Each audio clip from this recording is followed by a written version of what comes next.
इंसाफ होगा 24 घंटा चैनल के माध्यम से आप देख रहे हैं राकेश सिंह का लाइव। माननीय ফিরহাদ হাকিম বিরুদ্ধে লড়া আর যা যা সমস্যা আছে মানুষের তাকে নিয়ে আমি কালকে থেকে ময়দানে যাচ্ছি আর 27 তারিখ অবধি আমার লড়াই যেটা চলে কলকাতা কোর্টে। আমি জানি কি এখানে মুসলিম বহুল এলাকা আছে, 15 বছরের মাননীয় ফিরহাদ হাকিম এখানকার এমএলএ আছেন, তারপরে মন্ত্রী আছেন, তারপর একটা কাউন্সিলর আছেন,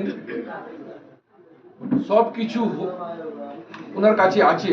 কিন্তু 15 বছর মধ্যে উনি আমাদের কলকাতা কোর্টে মানুষকে উনি কি দিয়েছেন, উনি কি দিয়েছেন আর কি দেননি, যেটা আমাদের মানুষের চাওয়া পাওয়া আছে সেটা আমার উনি দেননি। উনি একটা মেটিয়া বুরুজ 134 নম্বর ওয়ার্ড, 135 নম্বর ওয়ার্ড মুসলিম বহুল এলাকা, 133 নম্বর ওয়ার্ড, এটা মুসলিম বহুল এলাকা থেকে উনি ভারী ভোটে জিতেন।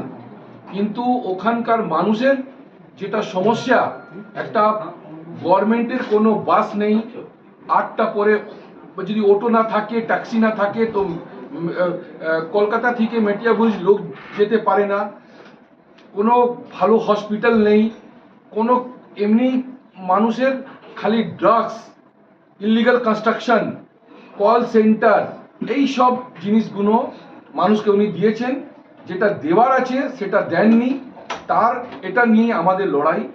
এটার লড়াইটা যদি কেউ বলে কি ভারতীয় জনতা পার্টি আসলে এখানে যোগীজি রাজ হবে, বুলডোজার দিয়ে ভেঙে দেওয়া হবে, তো আমার একটা কথা সাফ আছে কি যদি এখানে মুখতার আনসারি, আতিক আহমদ নতুন লোক যদি থাকবে, ওর বিজেপি যদি আসে তারও হাল ওটাই হবে।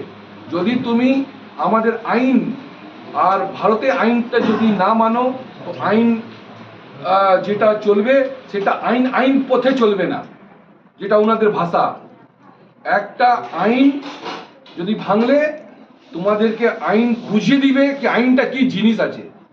আমরা খালি কথা দিয়ে বলে পার হয়ে যাব না। আমাকে 6 মাস আপনি কাস্টাডিতে রাখলেন, 2021-এ 11 মাস রাখলেন, তারপরে বলে দিলেন ও তো মাফিয়া, ও তো একটা গুন্ডা, এটা বললে চলবে না। আমার সবথেকে বড় আমার লাইফে একটা এলিগেশন আছে কি আমি বিদ্যাসাগর মূর্তি ভাঙার একটা কেস আছে। আজ অবধি আমি অপমানিত হই। আমি 98টা আমার উপরে মিথ্যা মামলা আছে, আমার কিছু গায়ে লাগে না, কিন্তু আমার একটা কথা লাগে আজ অবধি, যেটা বিদ্যাসাগর মূর্তি ভাঙার কেস 14 আগস্ট 2019, সেটা আমার আজ অবধি আমার চ্যালেঞ্জ আছে কি আজ অবধি উনি চার্জশিট দিতে পারেননি। সেটার মধ্যে সিট ছিল, সেটার মধ্যে আইএস আইপিএস অফিসার একটা সিট ছিল আর চার্জশিট দিতে পারেননি। কমপ্লেনার টিএমসি, সাক্ষী টিএমসি, পুলিশ টিএমসি, আজ অবধি চার্জশিট হয়নি।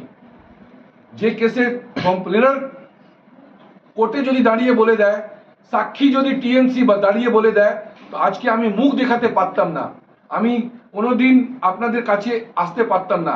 কিন্তু একটা মিথ্যাশ্রী বলে একটা পুরস্কার আমাকে যেটা দিয়েছিলেন, মানুষ ভিকটিম কার্ড উনার বুঝতে পেরে গেছে।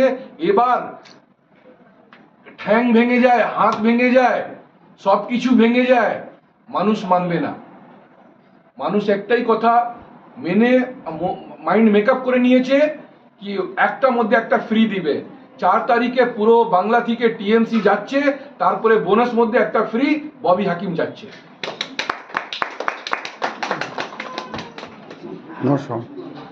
যদি কোনো প্রশ্ন হয় বলুন।